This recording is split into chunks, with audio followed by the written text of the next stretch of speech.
node-based data structures considered harmful. Yes. One thing I want to mention actually before we move on. The real problem here is there are lots of small nodes talking, pointing to each other. If you have lots of small things pointing to each other, you're almost necessarily doing something wrong, and you should think about it. If you have big nodes and a small number of links, you might be doing something right. But if you have lots of small nodes, you're almost certainly doing something wrong.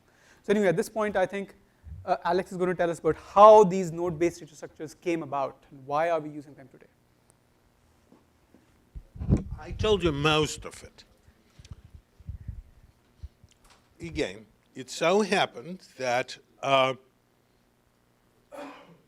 let me follow Dijkstra in explaining how things happened. Param pointed me to a very beautiful passage in Dijkstra's Introduction to Discipline of Programming, where he explains that people at some point decided that recursion was good and iteration was bad. And his explanation for that was that iteration presupposes state. Recursion hides the state. Obviously, we know that the state exists. But his explanation is many people who were coming from mathematical background didn't know how to deal with the state. Therefore, they thought that recursion gives them a much better way of understanding, analyzing programs. Obviously, this is not true. Recursion is as devious and bad as anything, and if you have full recursion, you have all the problems you have with iterative problems. I mean, these are two equivalent mechanisms. Gödel introduced recursive functions. Turing introduced memory, iterative sort of thing with Turing machines. Well, we know now that these are equivalent formalisms. So in any case, at the same time when people decided, and the same person, it was mostly John McCarthy, who decided that the recursion was a much better formalism for dealing with algorithms, he decided that a recursively based data structure called Lisp with cons, char, and CUDA was the right mechanism with dealing with memories. And that started this thing, which is still sort of, you meet people who supposedly are computer scientists who are convinced that cons, char, and CUDA are fundamentally the right things. And even while any serious implementation of Lisp or dialect of Lisp since early 60s included vectors arrays, nobody would show them to you. If you buy a Lisp book by great MIT professor Patrick Henry Winston, I especially recommend his implementation of sort, which is one of the most beautiful, slow implementation of merge sort in existence. He would concentrate on how to use consoles, how to build lists, basically ignoring vectors. Again, I should mention, of course, that real serious programmers in the Lisp community long time ago realized that that was unfortunate. I mean, I read an interview with Guy Steele in the early 80s when he said that one of the fundamental, Guy Steele was one of the leading lights in Lisp, and the chief editor, whatever was his title of Common Lisp, chief editor? Whatever, the guy mostly responsible for creation of Common Lisp, and in this interview he said that one of the radical fundamental mistakes, or something to that extent, in creation of Lisp was that they used consoles, not vectors, as the primitive data structure. So there were understanding even among Lisp community. But nevertheless, the point of view of nodes being, consoles being good remained. People would build all kind of systems, even formal systems. For example, Stanford, Zohar Manna, and Waldinger, Richard Waldinger from SRI wrote a book where they tried to present formal theory of data structures. Of course, it was recursively based lists on which they would base their sort of formal treatment of data structures, because it was self-evident it was right. So when other languages, research languages came, again, it was viewed as a necessary thing to build Lisp-like lists. Therefore, it was necessary to have garbage collection. Therefore, it was necessary to follow into this quagmire, which, right, of unstructured. Again, what is the problem with consel? Why I'm so much against it? Because you see, even for things like trees, even for things like lists, they're not good, because you do not know what this pair is. There is no semantics attached to it. You cannot distinguish between a list and a sublist. If I pass you a CUDA, you do not know whether it's a list or iterator to a list. This is why you need garbage collection. There is no notion of ownership at all. These are just random pointers, and you have to do a complete scan of your system to determine what is garbage. Because you do not, there is no global semantics. There are no data structures. They're invisible. If you implement them, it's still just a collection of pairs. But that's point of view. Even today, you know, Nick was mentioning JavaScript. This is a modern language, relatively speaking.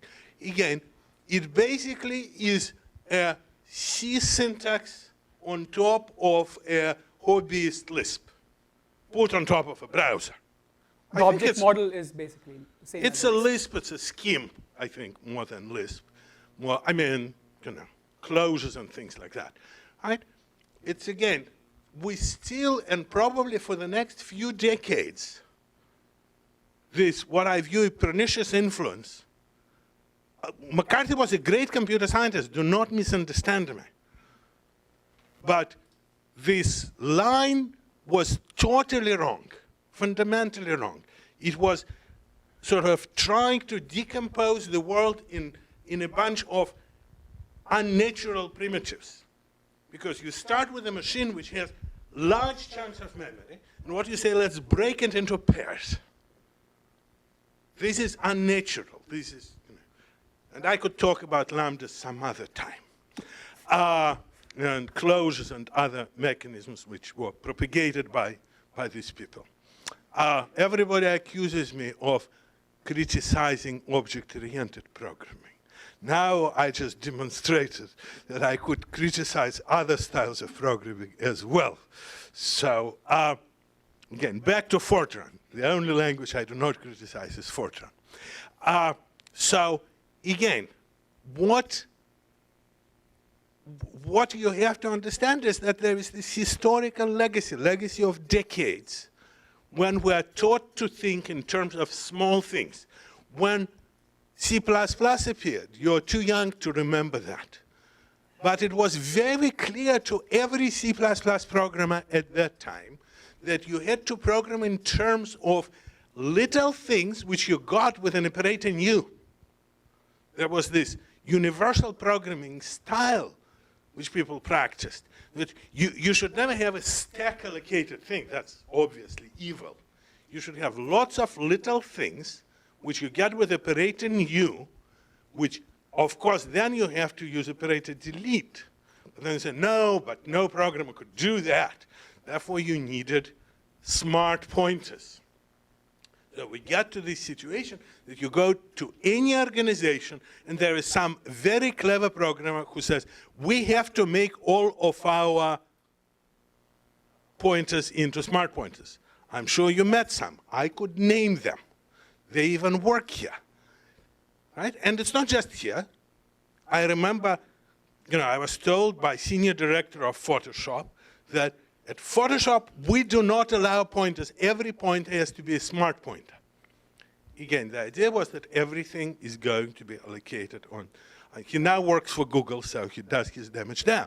But it's, you know, it's the idea of small things for which you either need garbage collection or the replacement of garbage collected, counted or in smart pointers, which, by the way, were invented long time ago by George Collins, thank you, who implemented them in which language?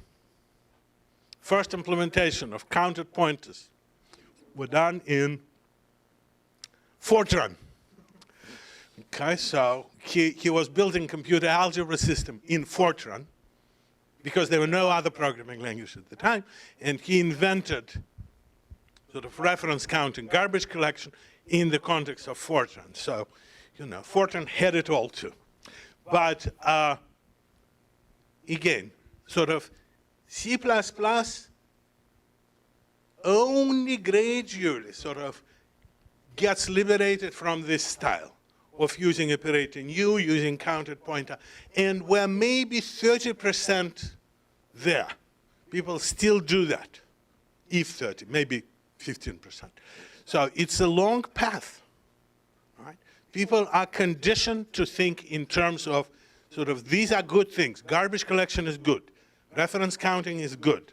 Without trying to figure out that if you start thinking the other way, if you start thinking a big data structure, you don't need this stuff. You don't need somebody go and pick after you this little stuff on the floor, because it's never on the floor, right? But again, as we will sort of discuss, it's a long path. Sort of science, engineering goes in circles. And we lost many skills, which sort of Fortran programmers had, and we obtained some skills, these new delete counted pointer skills, which I hope we will eventually forget. Thank you, Para. You can keep the mic, because I have mine. I keep the mic, yes. So I mean, basically all of this intersected with object-oriented programming, which fed the same fire, right? Because that object-oriented, you create your objects on the heap, you garbage collect them, whatever, right? And especially in the 90s, anybody who, like me, who learned programming in the 90s, it was all, everything had to be object-oriented. And I think now we're sort of coming out of that, but it's still, many people just think like that.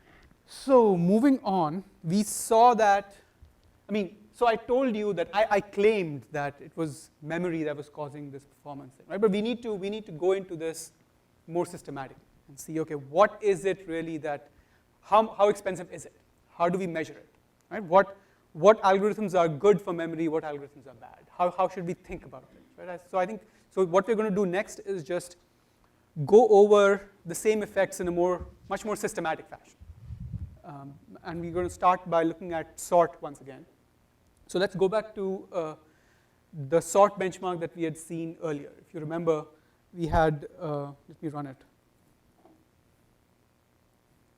Right, this was when we were comparing Java and C++, we had written this program, right, which takes arrays of different sizes and sorts them using quicksort. Right? And I was talking about this remarkable fact that, so this third column here is total time divided by n log n, and total time divided by n log n. And it's pretty remarkable that even though the array goes from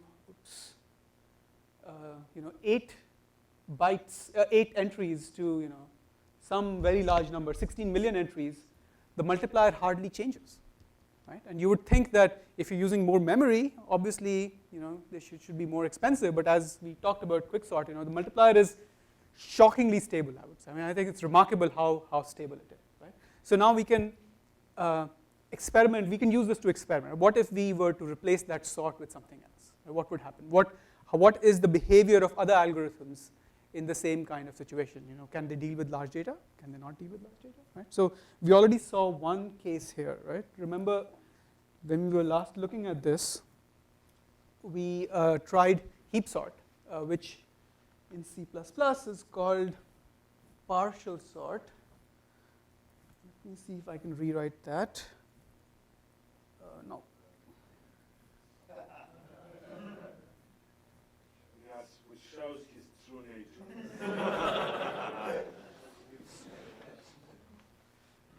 Partial sort, yes. And do I need STD? I probably do. No, I don't need. Buffer plus size.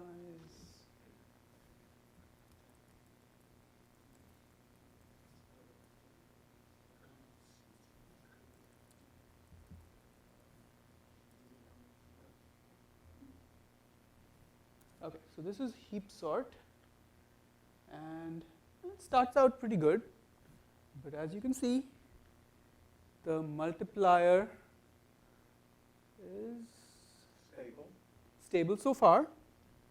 If you can see what happens to it, oh, went up. Okay, it's growing.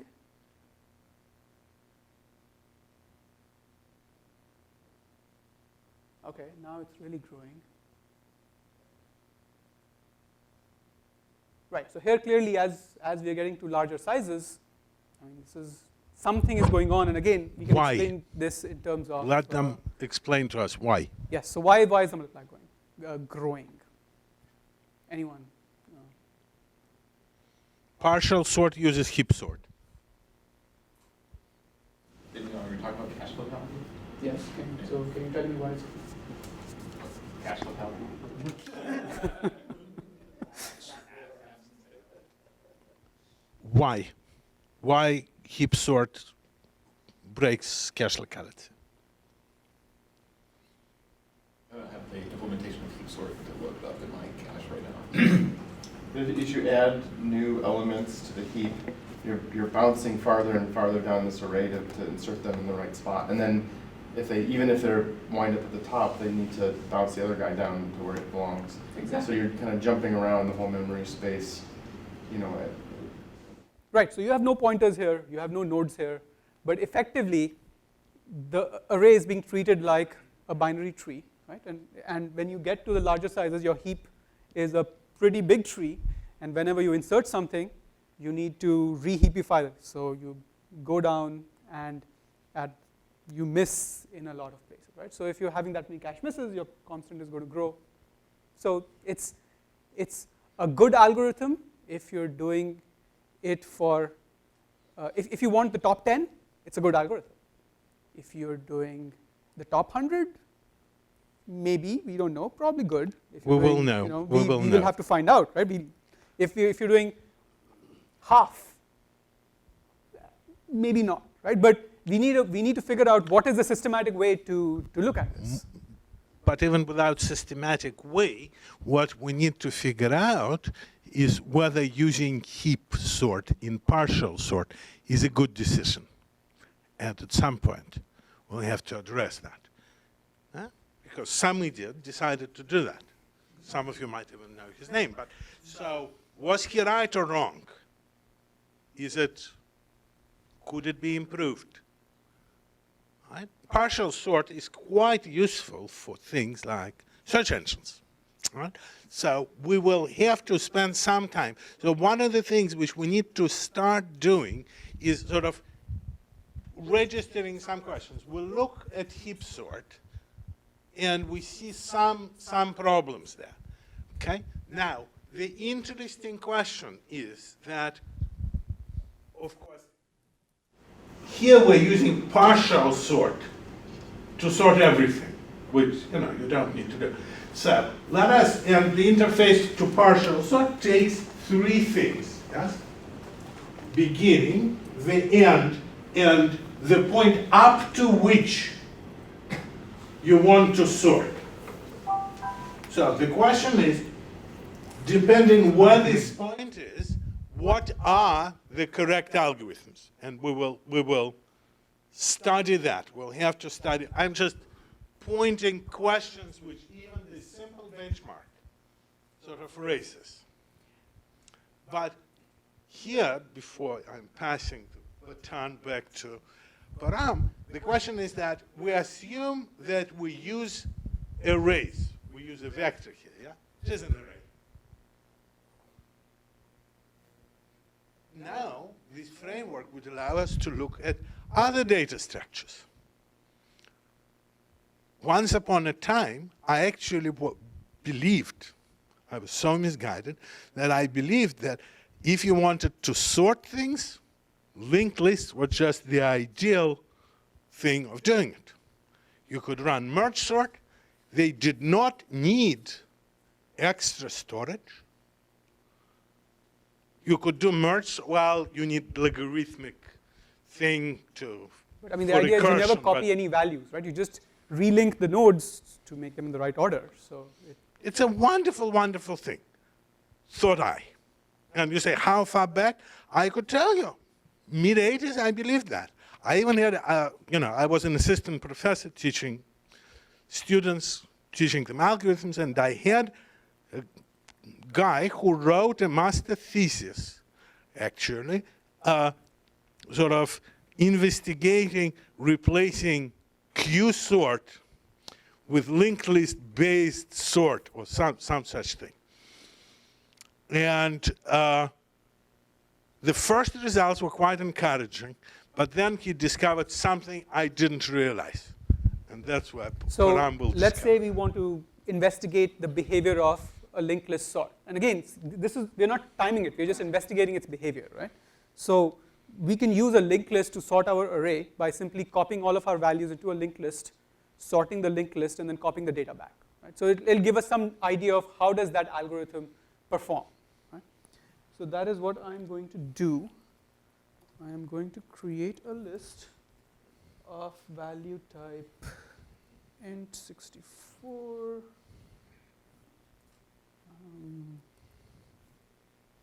Starting at buffer. That should work. Then we sort it, which is straightforward.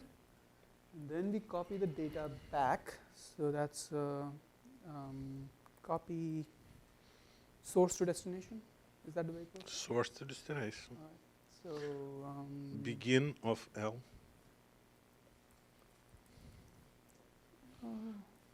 End of L. End of L to buffer.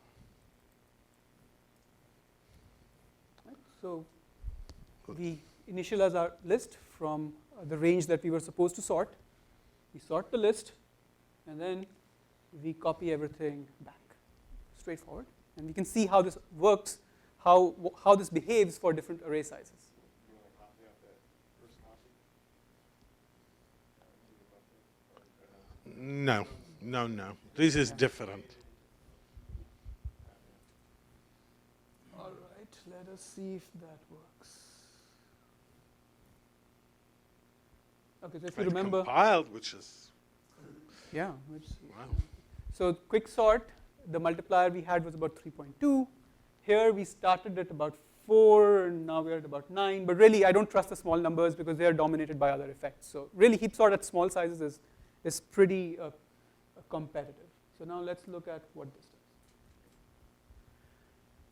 And again, the absolute numbers here is going to be bigger, but because you're creating a list, copying in and out, etc. And particularly at smaller sizes, but it's going down. Memory, well, yeah. Keeps going down because the relative, you see, the linear factor of allocation becomes less and less important because of n log n-ish behavior of sort. Got down to 13. And particularly on the Mac, the memory allocator is,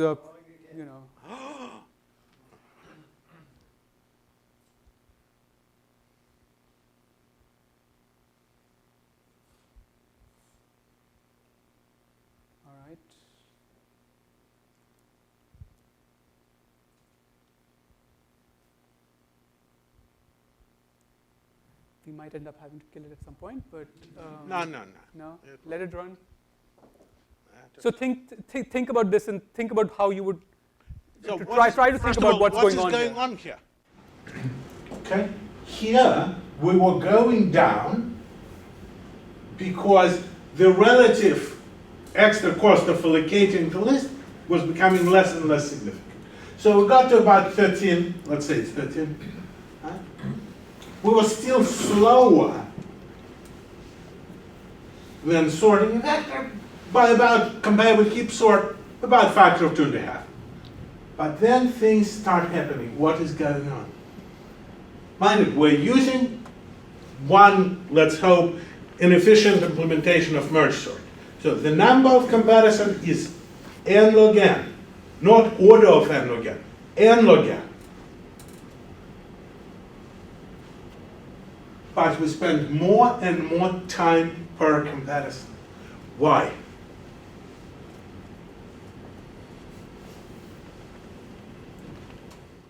Jerry, you have a universal explanation. Use it again. Cache locality, says Jerry. Are you going to believe her? Jerry is a reliable guy. And so why is cache locality getting worse? No, we never change anything. It's the same list. We never allocate any more nodes. We have one pointer per node. So we don't have any more pointers.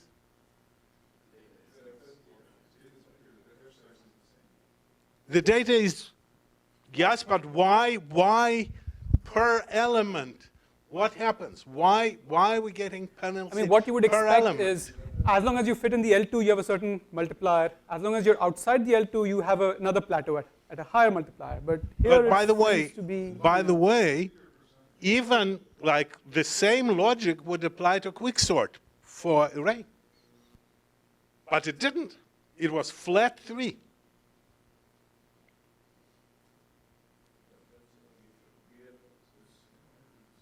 Yeah, keep talking.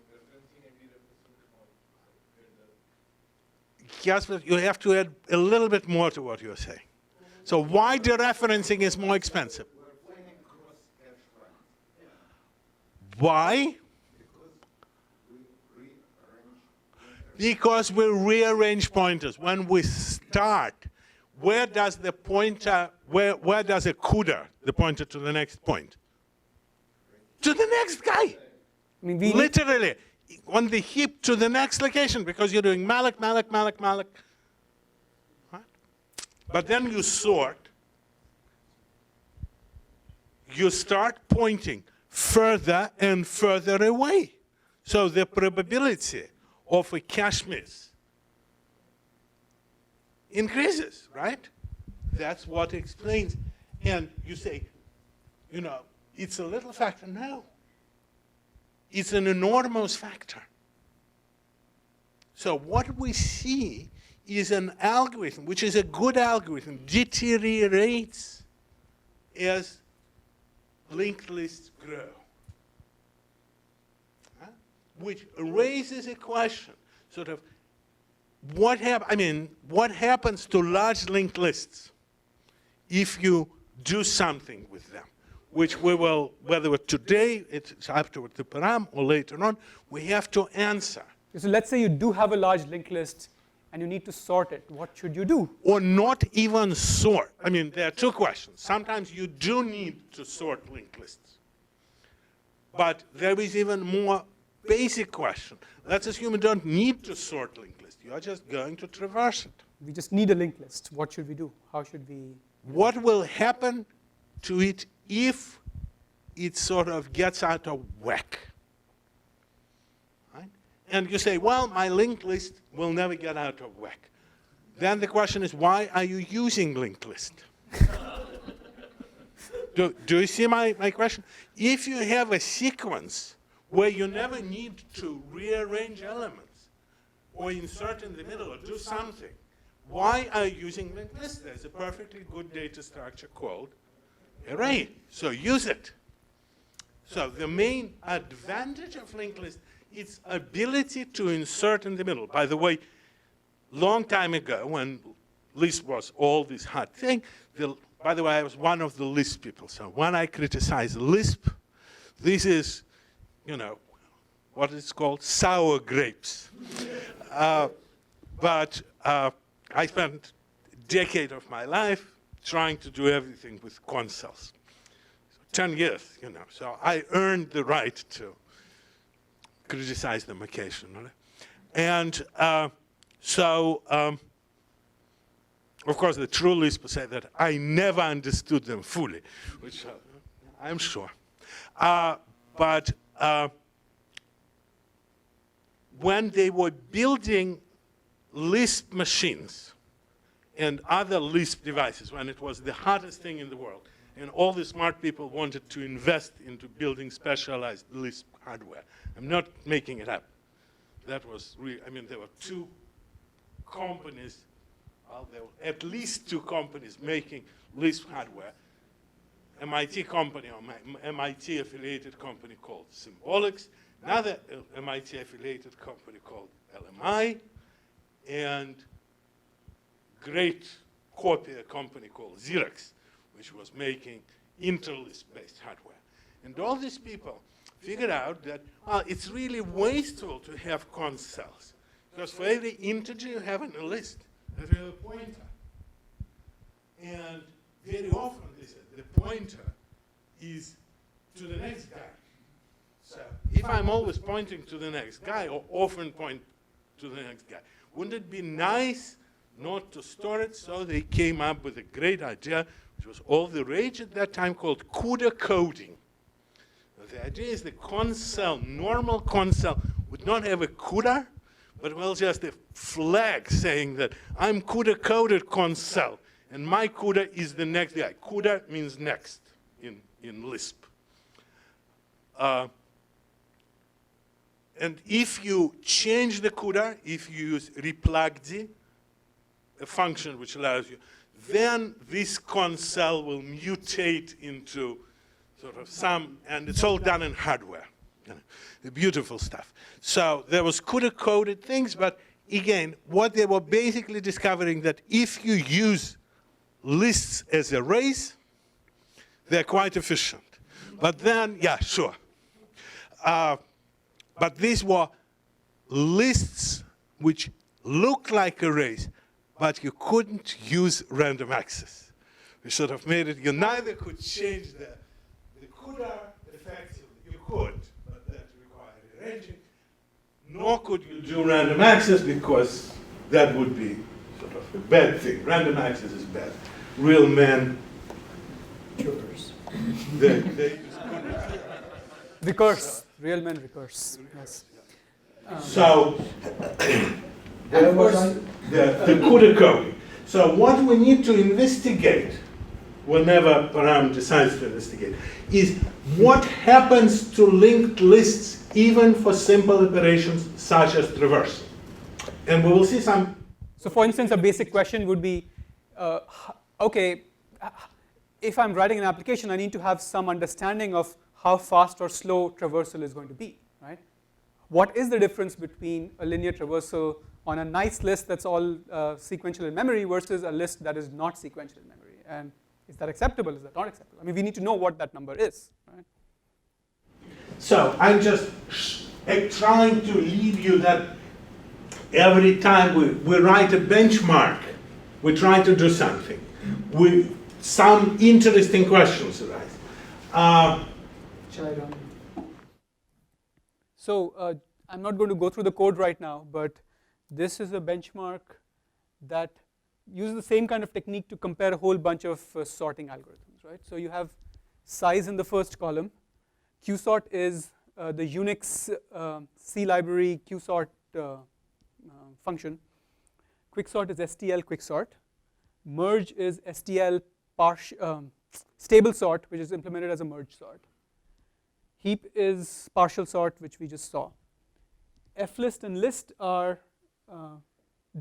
the standard list in STL, which is a doubly linked list, and this is a forward list which was added in C++11. And the set column is our Smalltalk style way of sorting, which is we just add everything to a set, a multi-set, and then we iterate over the multi-set, right? And notice all of these are n log n operations. I mean, all of these are n log n algorithms. The computational complexity of all of these is identical, right? All you're doing is telling you the absolute per element times for each, right? So let's see, as it's printing out, one thing we can note is if you run this on Linux, this will be very different because this is completely an overhead by the memory allocator. I mean, this is completely dominated by that. So no, there are some mysteries which we do not understand. Singly linked list on Linux is maybe 4 times as slow as doubly linked list. it's a, well, okay, depends. And how could it be for sorting? Don't ask me, but there are profound people who work on it, so they were able to accomplish. I couldn't do it. It's a library. I mean, it's clearly a library bug, because if you use the Clang libc++ library, we don't see this problem. But if we use lib std++, which comes with GCC, forward lists are for some reason, taking longer to sort. 4.8. I don't. We weren't able to figure out why, because we tried a little bit, but we weren't able to figure out why. So anyway, another effect we see on Linux is the memory allocator. So okay, we've talked about this latency, but there's also another issue with the memory allocator, which is if you ask for memory, does it give you memory sequentially? It doesn't guarantee anything. It just says, I'm going to give you a pointer, right?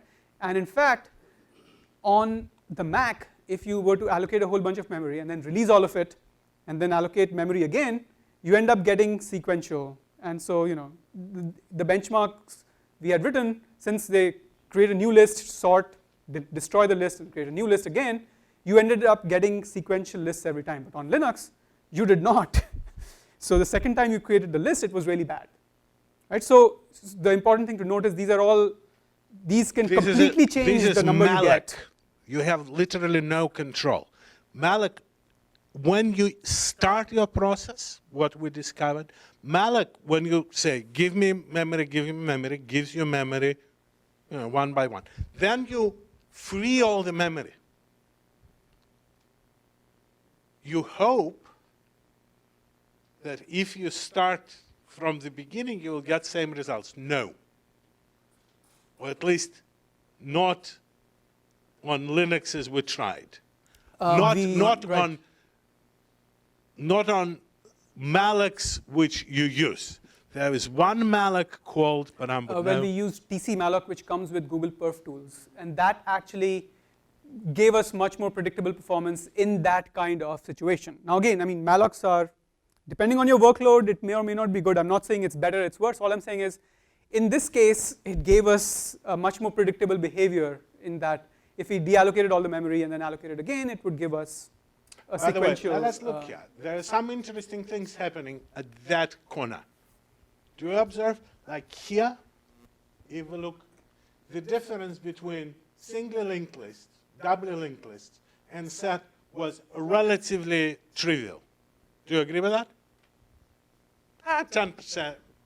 Insignificant. Nothing to write home about or report to your boss. Look here. All right. So, any explanation? What is going on? The nodes are going to be small. Nodes are the same in all these cases. Size of the node does not change. Yes, but here it had no effect, and here it has dramatic effect. Why? Guys, it's simple. Yes, I mean, always use it. You would get it right, but now explain. Well, if you're moving something around, you have to fix up 2 pointers, which... But you had to fix 2 pointers here. I mean, here, but not here. Observe. No difference. Huge difference. Enormous difference. 900 versus, I mean, what is going on? Because the ranges grow. No, I mean, before, when the list was small, the left and the right were in the same segment. And so we're accessing them almost locally. Same as Jerry said, locality in the cache. Locality in the cache. But why the same problem appears with lists? The next guy is going to be further. Guys, it's much simpler than you think. It's really simple. And you actually answered. I mean, the answer is it's because of cache. But what happened? You see, these guys are these huge big nodes Right? So we started missing cache much earlier because, you know, the nodes are bigger, therefore it takes fewer of them to fill the cache. So this is literally proportional to the node size. Right? So the moment we start sort of getting into this cache situation, as we do now, and that, by the way, is very instructive. Look here every time you want to use a map. Just remember this number. It's a big number. Traversal of associative data structures becomes, for large data sets, becomes very prohibitive compared with traversing a vector. We're talking about 80 versus 1,000, I mean, it's a huge factor.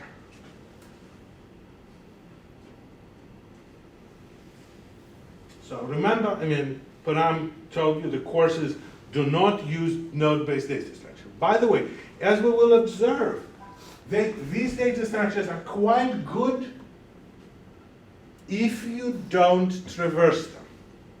If you use a set just for finding, if you don't want to iterate, it's not as bad as all of that, because array is going to get not as good as it looks for traversal and sorting, right? So we're going to see, it's, I mean, life is very complicated. So, you know, certain things are not as bad as they look here. Here, for example, you think that sets are really terrible, but they're not as bad as all of that. So I just spent all this time explaining to you how bad they were. Well, they're not really bad, as long as you know what you're doing. Okay? Basically, what we will discover is that if you want to find a random element in a large data set, it's going to be slow no matter what. This is just the sad fact. Whether you use binary search, whether you use whatever complicated data structure, it is going to be, relatively speaking, a slow thing. There is no miracles. Or using old saying by Seymour Cray, you cannot fake what you do not have. Like if you don't have random access, which we no longer do for large data sets, you cannot get it. He was referring to virtual memory. He said this. It's the same Why do you need idea. virtual memory? You realize that Cray machines never had virtual memory. Because you cannot fake what you do not have. And with virtual memory, again, a mistake which programmers do, I don't know whether any of you make this mistake, but you know, I heard people many times saying, well, that's all right if I don't fit into memory, I'll use virtual memory. Well, guys, no. You don't, I mean, not if you want your stuff to run, that is. No, and think about it. If you, missing in the cache is expensive, you're talking about, but what happens if you miss in memory, right?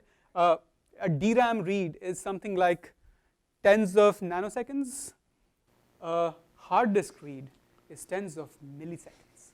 There are 6 orders of magnitude there.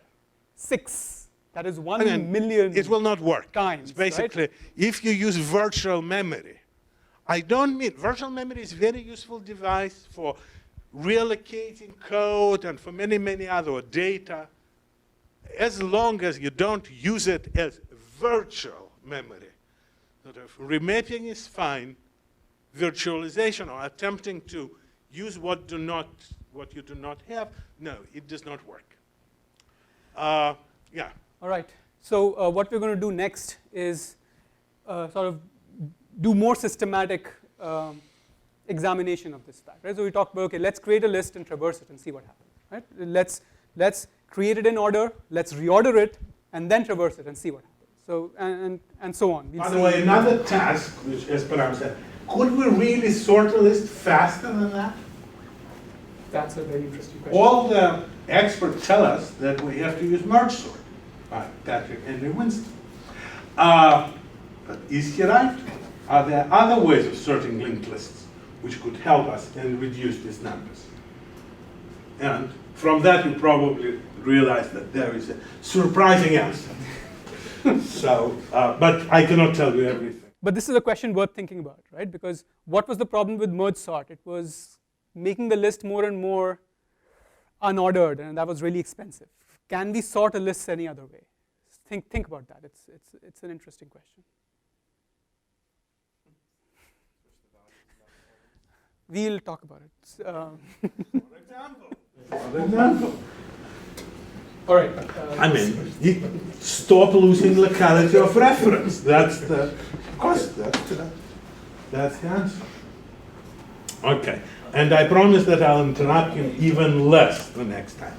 Observe that I'm sort of trying to taper down. You're getting better, yes. Thank you. I'm trying.